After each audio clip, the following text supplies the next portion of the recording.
Sunday, October 27th, 2019. It's a very windy day in Livingston.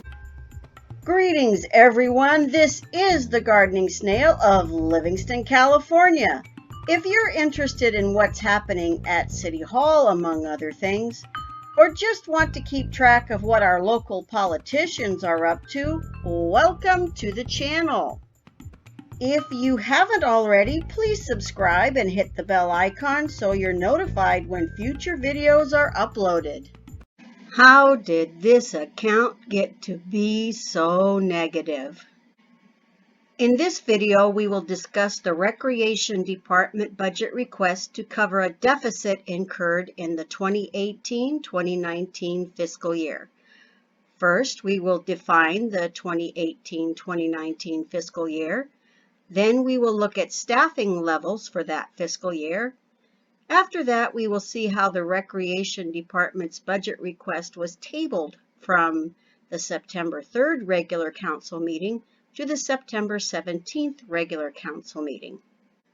Next, we will consider what questions council might have asked had they reviewed the information in their agenda packets, look at what was asked, and the response to that singular question. After that, we will view some of the comments made by council members about the Recreation Department in response to the budget request. Then we will close with a little thought experiment by removing the impact of expenditures for the Sweet Potato Festival and July 4th fireworks. A fiscal year for Livingston begins on July 1st of one year and ends on June 30th of the following year. That means the time period we are looking at today began on July 1st, 2018 and ended on June 30th, 2019. It should be noted that the Sweet Potato Festival and July 4th celebrations referenced took place in 2018. It should also be noted this is the same period of time covered by a previous video about City Council travel budget deficits. In this snip from a recent budget, you can see the number of part-time seasonal recreation leaders increased in fiscal year 1819 and was cut back for the current fiscal year.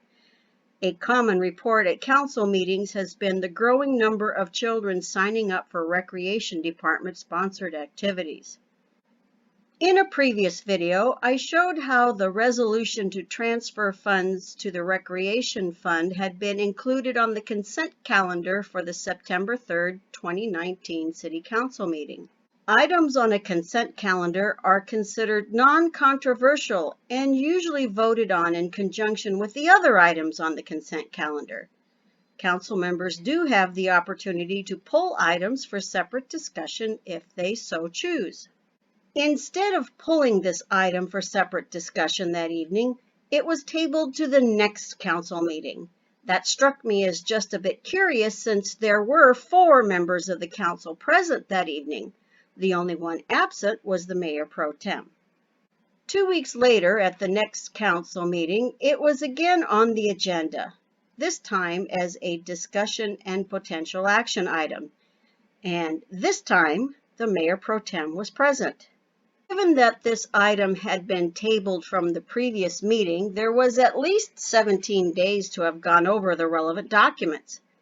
I was expecting council members to have several questions like, what happened to push part-time salaries up so much? Or, what caused an over $33,000 jump in overall salaries? Or, why did they pay over $10,000 for July 4th when nothing had been budgeted?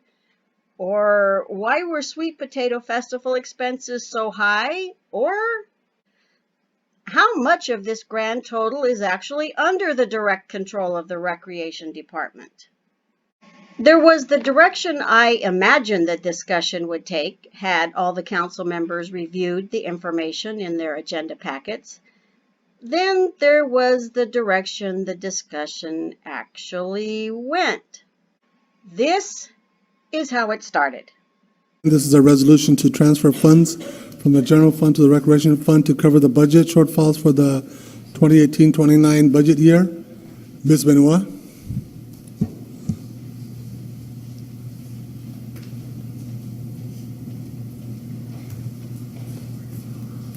Good evening again, everyone. Tonight I come before you to ask for $60,000 to cover the recreation fund for our budget of 2018 and 19. This was on the last consent, and it was pulled, and I'm hoping you guys have questions that I'm hopefully can help you with. Council, any questions? I got a couple questions. Sure. So how did we get this account to be so negative throughout the year? Well, actually, I have some explanations. This is the first year that we are independently standing. We're not just a part of the general fund. And I'm hoping that I will be able to do some things to help cover costs this next year. I hope to bring back to you folks some information on raising some fees that we have, and also we have not been charging non-resident fees to the folks that use our parks, that use our programming, and in a lot of places they will charge as much as 25% more for the fees to help cover. One of the things too that I'm sure you guys probably understand but never put it with my department, every single person that works for me except for Tony and our Sonia are minimum wage. And what has happened to the minimum wage it just keeps going up.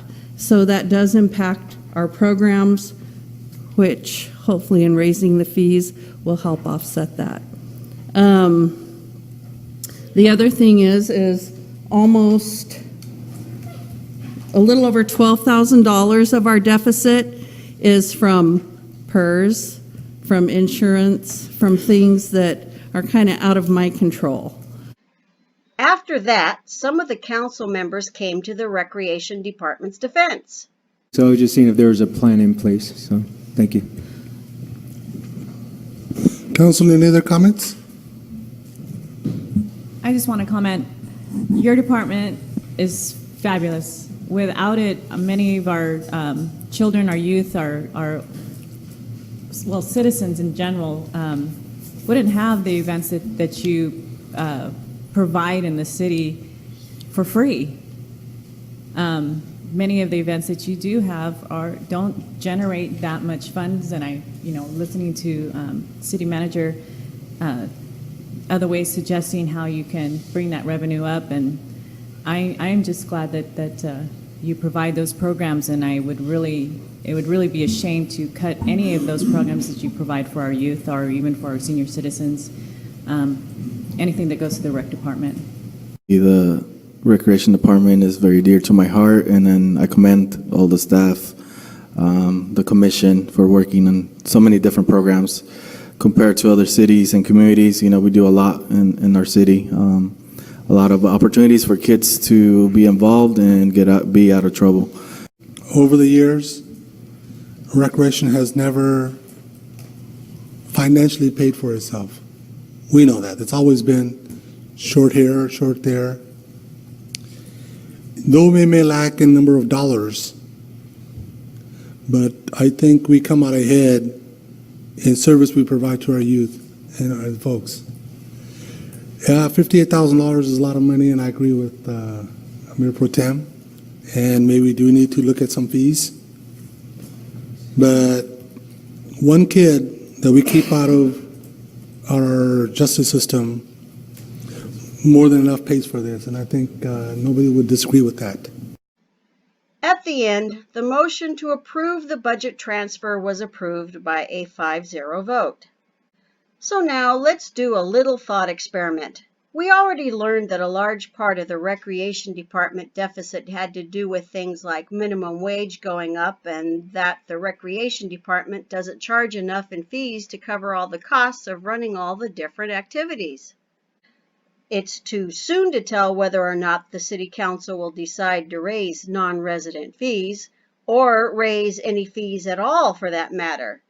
After all, there is already talk about discussing cuts during the mid-year budget review. Well, unless, of course, something gets cut that ends up being an embarrassment. Let's for a moment pretend the July 4th and Sweet Potato Festival expenses had been hived off into their own separate funds for accounting purposes, since these events were part of the reason this account got to be so negative. How negative would that account still be if the July 4th fireworks and the Sweet Potato Festival were removed from the equation? I will note there were over $11,000 worth of refunds included in that figure for Sweet Potato Festival expenses in 2018, but I'm not going to go into all that detail here. That will be a subject of a later video when I compare the Sweet Potato Festival of 2018 to the one held more recently in 2019. The photo on the top is from the expense report and shows the total deficit of $58,752. The photo on the bottom is from an Excel spreadsheet. After subtracting out Sweet Potato Festival and July 4th expenses, the deficit would have been $42,976. A brief look at the numbers plus the discussion at the council meeting seemed to indicate the reason that account got to be so negative was a combination of increases in the minimum wage and absorbing expenses related to July 4th and the Sweet Potato Festival. Personally, I'd like to see special events like the Sweet Potato Festival in their own separate fund. Seems it would be easier to tell how those events are doing on their own without commingling their performance with the recreation department as a whole. But what do you think? Should events like the Sweet Potato Festival be accounted for separately? Should the recreation department even be responsible for events like the Sweet Potato Festival? Let me know in the comments. If you found the information in this video to be interesting or informative, please give it a like and share it. And if you have any comments or questions, let me know in the comment section below this video. And thank you so much for watching.